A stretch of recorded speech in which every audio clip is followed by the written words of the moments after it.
साक्षात्कार हो जाता है। प्राचीन शास्त्रों में भी इसका उल्लेख कई जगहों पर मिलता है। सहज योग की संचालिका श्री माताजी निर्मला देवी ने विश्व भर में लाखों लोगों को कुंडलिनी जागृति का अनुभव प्रदान किया है। किया गया सहज योग आज 60 से भी अधिक देशों में लोकप्रिय हो रहा है। कुंडलिनी शक्ति तथा सहज योग के संबंध में अर्धमात्रा ने उनसे विशेष मुलाकात की। लीजिए पेश है उसी के प्रमुख अंश।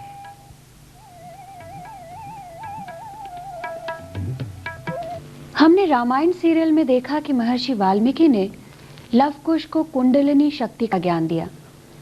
कृपया आप हमें इस घटना तथा कुंडलिनी शक्ति के बारे में विस्तार से बताइए। कुंडलिनी शक्ति हमारे अंदर है और उसके बारे में अगर वाल्मीकि ने बताया होगा तो वो बात बिल्कुल सही है, क्योंकि वो बहुत पहुंचे हुए पुरुष थे और वो जानते थे कि कितना भी आपको विद्या का लाभ हुआ हो, जब तक आप आत्म साक्षात्कार को प्राप्त नहीं होते हैं आप में पूर्णता नहीं आती।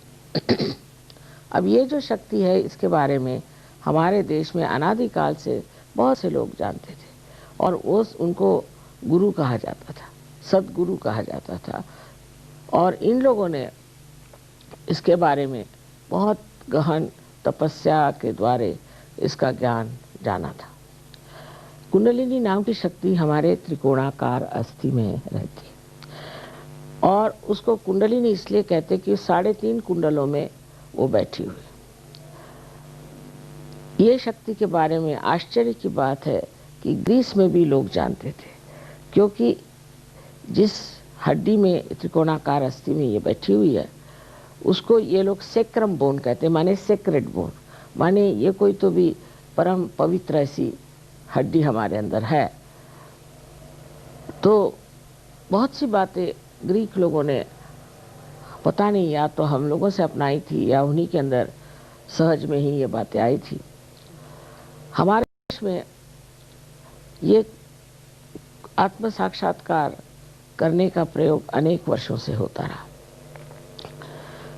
महाराष्ट्र में जो एक नाथ पंथी हो गए, मच्छिंद्र नाथ, गोरखनाथ, ये लोग सब ये कार्य करते थे। एक तरफ तो हम लोग वेदों में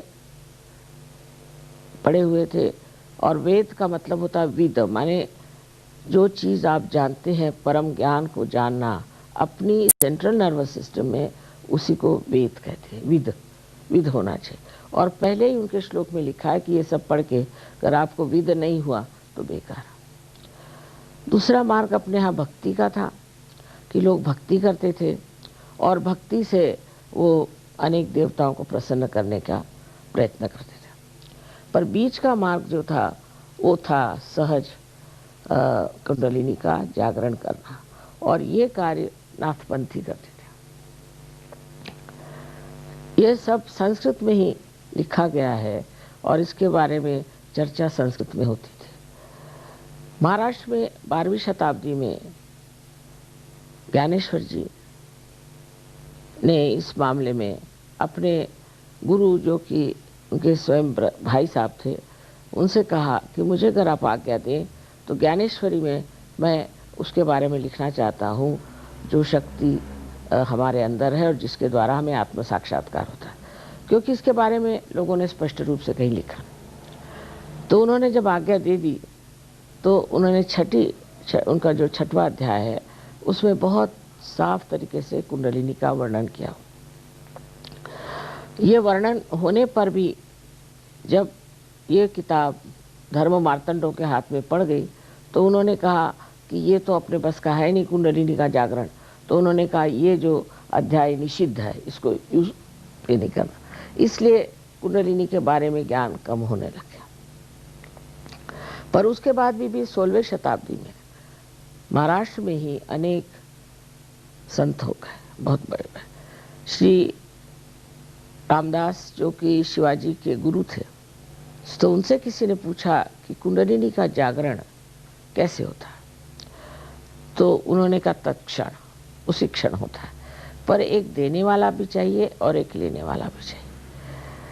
इसी प्रकार कुंडलिनी का वर्णन नामदेव ने भी अपने इसमें किया है। हर संतों ने कुंडलिनी की बात की हुई, लेकिन लोगों ने कहा कि ये तो बेकार की बात है, ऐसे ही लोगों को भुलावे में डालना है, ऐसी कोई कुंडलिनी नहीं होती है वगैरह। आज भी ऐसा लोग कहते हैं, क्योंकि हम लोग इतने आजकल के ज़माने में इतने हम पाश्चिमात्य देशों से इतने ज़्यादा अभिभूत हैं कि उन्हीं की चीज़ें हम ले लें, उन्हीं से हम सीख लें। योग का वास्तविक अर्थ क्या है? जागरण जो होता है वो सहज में ही होता है, जैसे कि एक बीज है और उस बीज के अंदर वो सारे हजारों पेड़ हैं जो उसमें से निकलने वाले हैं। उसी प्रकार ये जो बीज हम जमीन में डालते हैं तो सहज में ही वो अंकुरित हो जाता है। इसी प्रकार हमारे अंदर भी ये सारी शक्तियाँ पूरी तरह से एक समझ लीजिए कि अज्ञात स्थिति में है, पोटेंशियल। उनकी जागृति अगर हो जाए तो मनुष्य अत्यंत शक्तिमान हो सकता। जब इस कुंडलिनी का जागरण होता है तो ये 7 चक्रों में से नहीं गुजरती, 6 चक्रों में से गुजरती। 7वां चक्र जो है कुंडलिनी के नीचे में है और वो इसकी रक्षा करता है और इसकी पवित्रता को बांधता है। अब जिस आदमी का जीवन पुण्यवान रहा हो, जिसका पूर्व जन्म भी पुण्यवान रहा हो, उसकी कुंडलिनी बहुत जल्दी जागृत हो जाती और वो जागृत होने पर ये चारों तरफ फैली हुई जो चैतन्य शक्ति है उससे एकाकारिता प्राप्त करती है। इसी को योग कहते हैं। यही योग है, बाकी शरीर को मोड़ना तोड़ना ये योग नहीं है। असल में यही आध्यात्मिक योग है जहाँ आपकी कुंडलिनी उस चारों तरफ फैली हुई ब्रह्म शक्ति को छू जाती है कहना चाहिए, या उससे योग प्राप्त करती है। अब जब ये घटित होता है तब सबसे पहले आप में निर्विचारिता आ जाती है। माने आप सजग है, पूरी तरह से आप सजग है, अवेयर है, लेकिन आप निर्विचार हो जाते हैं। क्योंकि जब हम विचारों में रहते हैं तो हम या तो भूतकाल में रहते हैं या भविष्यकाल में रहते हैं, वर्तमान में नहीं। और जब ये कुंडलिनी का जागरण हो जाता है तो जो विचार भूतकाल और भविष्य से आते हैं वो रुक जाते हैं, समझ लीजिए, या हट जाते हैं, और उनके बीच की जो थोड़ी सी जगह जिसे विलंब कहते हैं वो बढ़ जाती है और वहाँ पर हम अपने वर्तमान में आ जाते हैं। तो पूरे सजग होते हुए भी हम एकदम निर्विचार हो जाते हैं और तभी हमारी आध्यात्मिक उन्नति होती है। लेकिन ये घटित होना पड़ता है, ये नहीं कि हम बड़े पहुंच गए, हमने ये पढ़ लिया, हमको वो मिल गया, उससे कुछ नहीं। ये एक घटना है कि कुंडलिनी आपके त्रिकोणाकार अस्थि से उठ करके और 6 चक्रों को छेदती हुई अंत में यहाँ से छेद जाती है ब्रह्मरंध्र से। ये जब तक घटित नहीं होता है तब तक कोई भी बात धर्म के बारे में कहना जो है वो कभी कभी निष्फल हो जाती। क्योंकि आप धर्म की बात करें, उससे हो सकता है कि इंसान बहुत अच्छा इंसान हो जाए, सब कुछ हो जाए, पर उसे आत्म साक्षात्कार प्राप्त नहीं हो सकता। और जब तक आत्म साक्षात्कार प्राप्त नहीं होता है तब तक जो हमारे अंदर छिपी हुई जो हमारी शक्तियाँ हैं उसका उद्बोधन नहीं हो सकता, उसको हम एक्सप्रेस नहीं कर सकते। इसलिए हमें अब ये हमारे उत्क्रांति का आखिरी चरम समझ लीजिए एक लक्ष्य है। जैसे कुंडलिनी का जागरण हो जाता है तो वो तो किसी तरह से ब्रह्मरंध्र को छेद देती है, लेकिन उसके बाद वो कनेक्शन जो है, वो योग जो है, उसको जमाना पड़ता है, नहीं पड़ती। बहुत देर नहीं, थोड़ी देर की ध्यान धारणा करो। अब पुराने ज़माने में एक गुरु परंपरा ही थी, एक गुरु का एक ही शिष्य होता था और दूसरा शिष्य नहीं, जिसको वो जागृति नहीं देते थे। करते करते बहुत कम लोगों के पास जागृति थी और वो अगर कुछ कुंडलिनी की बात करें तो लोग उनको बिल्कुल पागल समझते। जैसे कबीर ने कहा है, कैसे समझाऊं सब जगह अंधा। योग व अन्य योग विधाओं में क्या वर्तमान में जो सहयोग है मॉडर्न सहयोग कहिए इसे। इसकी विशेषता ये है कि सामूहिक तरीके से आप जागृति दे सकते हैं, हजारों को आप जागृति दे सकते हैं। अब रशिया जैसे देश में एक एक जगह, एक एक गांव में 21,000 22,000 सहयोगी हैं। और क्योंकि वो इतने जड़वादी नहीं, मटेरियलिस्टिक नहीं है जैसे हम लोग हैं, और बड़े समझदार लोग हैं, उसके 70% लोग बहुत समझदार है। 30% लोग हम लोगों जैसे छोटी छोटी चीज़ों के पीछे दौड़ना है, ये करना वो करना, पर 70% लोग बहुत समझदार हैं और सूझबूझ के। और पता नहीं उनको इतनी पहचान है कि वहाँ किसी को उन्होंने नहीं टिकने दिया सिवाय मेरे, बाकी सबको भगा दिया। क्योंकि पता नहीं कैसे वो समझते हैं कि मैं एक कोई सच्चे तरीके से काम कर रही हूँ। अब इधर भी महाराष्ट्र में बहुत कुछ हुआ, इतने गुरु आए, इतना सिखाया, पर महाराष्ट्र काल पता नहीं क्यों एकदम खराब हो गया। वहाँ पर लोगों में वो खोज कम हो गई और मॉडर्निज्म की तरफ बहुत जा रहा है। पर मुझे हैरानी ये हो कि मैंने नहीं सोचा था कि उत्तर हिंदुस्तान में लोग इतने इससे सहयोग को पकड़ेंगे। पर जैसे कि कोई छाग लग गई हो, इस तरह से लोग पकड़ रहे हैं और उसमें स्थित हो रहे हैं। तो ये चीज़ ऐसी है कि उसके लिए कुछ कहना नहीं पड़ता, वो एक घटना। जैसे समझ लीजिए कि आपने बीज है वो ज़मीन में बो दिया, उसको बस अंकुरित होना पड़ता है। उसके लिए कोई आप नहीं कुछ करते कि सर के बल खड़े रहो कि कुछ करो, क्योंकि उसके अंदर ये बंधा है। और पृथ्वी में भी एक बंधन है कि वो दोनों बंधन काम करते हैं और अपने आप घटित हो जाता है। ये जीवंत क्रिया है और उत्क्रांति की जीवंत क्रिया आखिरी जो है, इसे हजारों लोग प्राप्त कर सकते हैं। पर ये दिन ऐसे हैं, बाहर के तो दिन आ गए कि बहुत से फूल आए हुए हैं जो फल हो सकते हैं, पर बहुत से ऐसे भी हैं कि जो इसको स्वीकार्य ही नहीं करेंगे, इसको पाने की ही नहीं कोशिश करें, क्योंकि ये जिसको लास्ट जजमेंट कहते हैं वो टाइम आ गया। अब आप चाहे तो सत्य को प्राप्त करें और न प्राप्त करें। तो इससे मनुष्य को बहुत उपलब्धियां होती। सबसे पहले तो जो उपलब्धि होती वो ये कि आपको ये परम चैतन्य महसूस होता है आपके उंगलियों पर, और आपके तालू से भी आप देख सकते हैं कि ठंडी ठंडी बड़ी सुंदर सूदिंग, बहुत ठंडी नहीं, सूदिंग ऐसी बहुत हवा निकलती।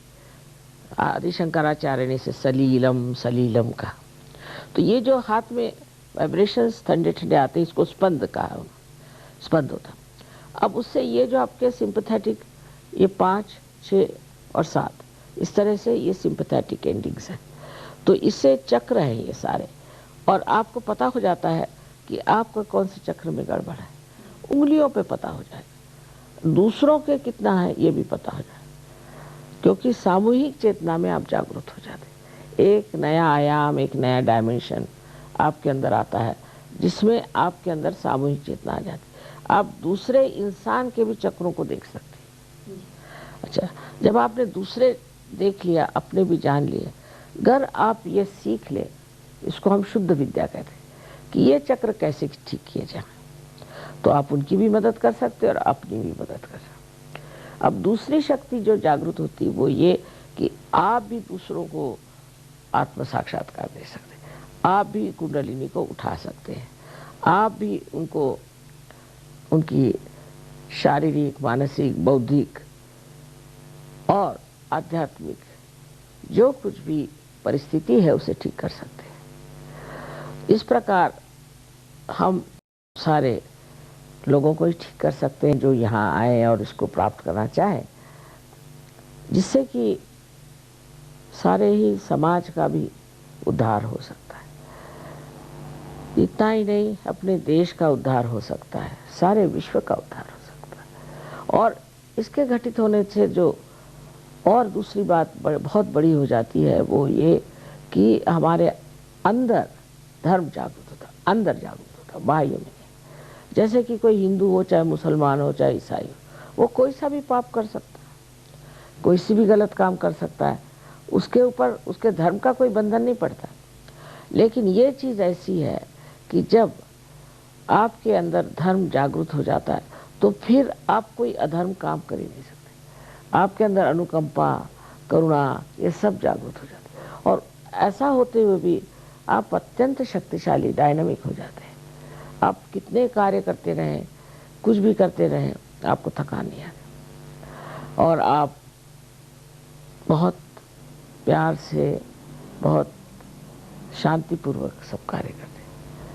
इसी से आपके अंदर जो शांति का स्थान है वो आप प्राप्त करते हैं। तो आप एकदम शांत हो जाते हैं अंदर से। अब जो आदमी है बड़ा गुस्सेला है, ये है वो, एकदम वो शांत हो जाता है, क्योंकि आपके अंदर जो विकृतियां हैं वही ठीक हो जाती है। सारी दुनिया भर की विकृतियां जो हमारे अंदर हैं वो इन चक्रों की वजह से है, और ये अगर चक्र ठीक हो गए तो सब विकृतियां ठीक हो जाए। बहुत से लोगों ने मैंने देखा है कि शांति के बड़े बड़े ऑर्गेनाइजेशन बनाए हैं, उनको अवार्ड्स मिले, उनके हृदय में शांति नहीं, तो वो दूसरों को क्या शांति देंगे। तो मनुष्य एकदम शांत हो जाता है।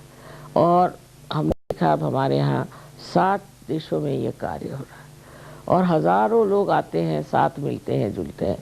कभी कोई झगड़ा, कोई ऐसी कुछ नहीं, कभी नहीं, सब प्रेम से रहते हैं। हाँ, कभी कभी आपस में झूल चलती रहती है, पर वो मतलब ये कि मजाकिया और दोस्ती, ऐसी दोस्ती आपने देखी नहीं। फिर वो आदमी इंग्लैंड का हो, चाहे वो रशिया का हो, चाहे वो जापान का हो, कहीं के भी।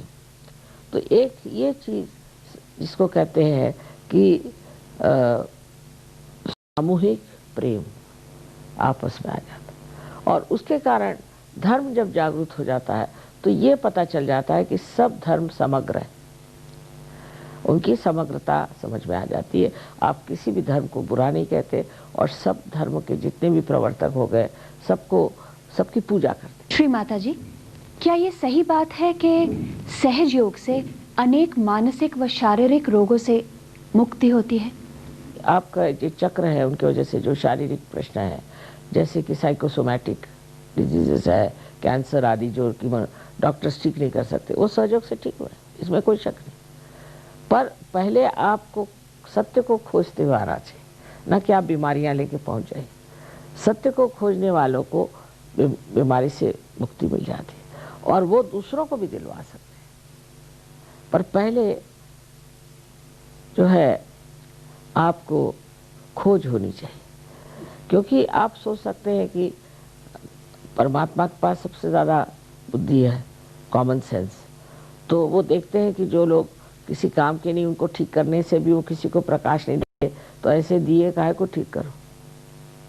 वो ऐसे ही दिए ठीक करना चाहते हैं, हालांकि ऐसे भी दिए ठीक हो जाते हैं कि जिससे कि सब दूर प्रकाश मिले, वो प्रकाशमान होकर दूसरों को प्रकाश दे, दूसरों का फायदा करे। इसी तरह से सहयोग फैलने वाला है। सहज का मतलब है सह मैंने आपके साथ, जो मैंने पैदा हुआ, ऐसा ये एक सहज विश्व धर्म है। और जब इसे आप प्राप्त होते हैं तो दुनिया भर की छोटी मोटी चीजें, ये जो कुछ भी हमारे षड्रूपु हैं, सब पता नहीं कहाँ गायब हो जाते हैं। आपको जो प्राप्त होता है वो है एकमेव सत्य, एब्सोल्यूट ट्रुथ, एकमेव सत्य। तो अगर 10 आदमी भी बैठे रहेंगे तो वो एक ही बात कहेंगे। जैसे कि पूछा जाए कि इनको क्या तकलीफ है, सब कहेंगे इनको तकलीफ है। डायग्नोसिस भी होता है, सब एक ही बात सत्य को जानते, तो झगड़े का कोई सवाल नहीं आता है, कोई वाद विवाद उस पर हो नहीं सकता, सबका एक ही मत हो जाता है अपने आप। है सहयोग एक बड़ा भारी आशीर्वाद है, क्योंकि जब आप परम चैतन्य के ही आश्रय में आ गए तो ये तो परमात्मा के दरबार में आप आ गए। उसकी गवर्नमेंट है जो बड़ी बहुत समर्थ है और सतर्क है, एफिशिएंट है। इतने आशीर्वाद क्षण क्षण आपको हर कदम पर दिखाई देते हैं कि आप हैरान हो जाएंगे कि ये कहाँ से सब हो रहा है। और हर एक आदमी मेरे पास चिट्ठियों पे चिट्ठियाँ लिखता है कि माँ ये बताइए कि ये कैसे हो गया, हमें तो ये चमत्कार हो गया, वो चमत्कार हो गया, ये ठीक हो गई, वो ठीक हो गया। चलो जाने दो, तुम नहीं जानते तुम कहाँ बैठे हो। इसी प्रकार एक ये जो इस सतह पे हम रह रहे हैं, ये सब माया, और असलियत रियलिटी की जो अपनी छाया है उसमें उतरना चाहिए। जब उसमें उतरे तो लगता ही नहीं कि हम कुछ कर रहे हैं, सब कुछ हो ही रहा है, सामने ही हो रहा है। कुछ करने की जरूरत क्या। और इसके अलावा जो है आपका चित्त जो है एकदम शुद्ध हो जाता है। जैसे हमने देखा कि बहुत से लड़के फॉरेन के खास कर कहते थे मैं पूरी समय आँख घूमती रहती है, कोई औरत दिखी तो कोई चीज़ दिखी तो बोला तंग आ गया मुझसे। मैंने कहा अच्छा ठीक है कोई बात नहीं। जागृति के बाद मैंने कहा तुम ज़मीन की ओर देखो थोड़ी देर। वो ऐसे ही चलते थे, करते करते अब उनकी इतनी शुद्ध हो गई आँख, एकदम निर्मल, तो वो चित्त ही शुद्ध हो जाता है। पर शुद्ध ही नहीं होता है चित्त, ऐसा होता है कि ऐसे इंसान का एक कटाक्ष भी किस पर पड़ जाए तो उस आदमी की भलाई हो जाती। किसी घर में चला जाए तो वहाँ शांति आ जाती, जहाँ खड़ा हो जाए उसके एक नज़र में इतनी शक्ति आ जाती, क्योंकि इतनी शुद्ध शक्ति होती है और बिल्कुल निर्वाज्य प्रेम होता है उसके अंदर। सो ये चित्त जो है ये कार्यान्वित होता है, एक्टिव हो जाता है। जहाँ भी चित्त भेजिए, अब आपको बैठे बैठे सोचना है कि फलाने का क्या हो रहा है, आप वाइब्रेशंस दीजिए, फौरन पता चल जाए। जैसे कि आपका ईथर है, इससे भी एक सटल ईथर है, वो सारा कम्युनिकेट करता है, वो सब बताता है। अब ये सब शक्तियाँ हैं और चारों तरफ फैली हुई है परम शक्तियाँ भी है। अब जैसे इतने सुंदर फूल हैं आप देख रहे हैं, तो आप इसको सोचते भी नहीं कि कितना बड़ा चमत्कार है, बताइए। लेकिन कोई सोचता नहीं, ये जीवंत शक्ति। इसी तरह हृदय है, के बारे में भी कोई नहीं सोचता कि ये कैसे चल रहा है। डॉक्टर्स पूछो कहते ऑटोनॉमस नर्वस सिस्टम। ऑटो कौन है? बहुत सी बातों का जवाब है ही नहीं साइंस में। सबसे तो बड़ी चीज है कि साइंस में ये जवाब नहीं है कि आप क्यों आए इस दुनिया में। आप आए हैं परमात्मा के साम्राज्य में जाने के लिए और मजे उठाने के लिए और सारे संसार का कल्याण करने के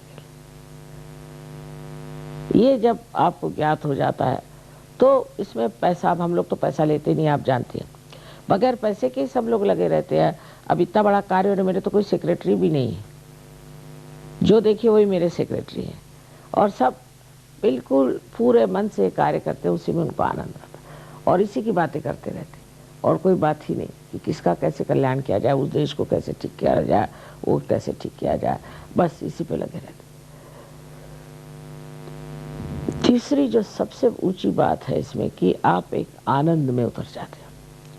सुख और दुख जो है ये सिर्फ हमारे अहंकार के दो साइड्स हैं। जैसे समझ लीजिए कि 1 रुपये के 2 होते हैं, उसी पर जब आपका अहंकार बहुत प्रज्वलित हो जाए और बहुत खुश हो जाए तो आप सुखी है, जब उसमें ज़रा सा कहीं कोंच पड़ जाए तो आप दुखी।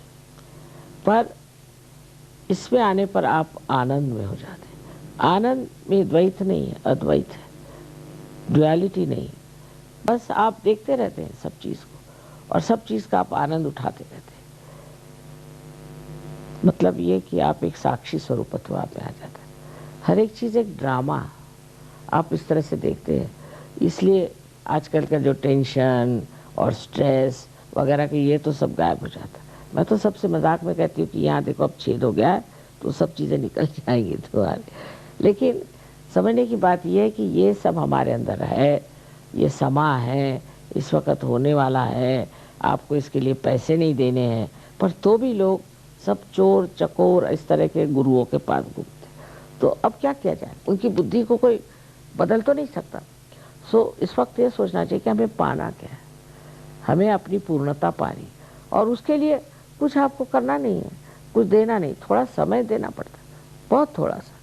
लेकिन जब इसमें आप उतर आते हैं तो ये तो ज्ञान का सागर है, प्रेम का सागर, करुणा का सागर, और सबसे बढ़ के तो एक क्षमा का सागर। पहले कोई भी आपने गलती करी हो, कुछ भी हो, सब भूल जाना पड़ता है सजो, बिल्कुल गिल्टी नहीं फील करने का बस, और आप सबको क्षमा कर दीजिए, काम खत्म। इतने जल्दी ये कार्य होता है हजारों लोगों का कि उसके लिए लोग आश्चर्यचकित होते कि माँ कैसे हजारों का भी 1 लाख लोग कहते पूना में आए और सब लोगों ने हाथ उठा दिए कि हमको तो महसूस हो गया। पर टिकते कितने हैं और कितने उठते हैं इसमें ये कमी है। श्री माता जी, आप अपने हर सार्वजनिक कार्यक्रम में हजारों को कुंडलिनी जागृति का अनुभव देती हैं। क्या आप इस कार्यक्रम के जरिए हमारे दर्शकों को भी कुंडलिनी जागृति का अनुभव दे सकती हैं? ऐसी कोई बात नहीं। हांगकांग में हमने किया था। हांगकांग गए थे तो वहाँ के जो कोई थे टेलीविज़न वाले, वो बेचारे, उन्होंने ऐसा किया था तो बहुत लोगों ने चिट्ठियाँ भेजी, पर फिर उनको फिर से सामूहिक तौर से इकट्ठा किसी ने किया नहीं, ये नहीं किया, और उस तरह से वहाँ अब वहाँ हांगकांग में वो लोग फिर से जुट गए। तो बिल्कुल हो सकता है ऐसे। क्या कर सकते हैं अभी अच्छा, जितने भी लोग देख रहे हैं वो अपने जूते उतार लें और अपना चश्मा उतार लें। जूते इसलिए कि ये जो जमीन है, पृथ्वी तत्व है, ये हमारी सब गड़बड़ियां जो हैं, हमारे अंदर जो विकृति है, उसे खींच लेते हैं। अब चश्मा भी उतारना इस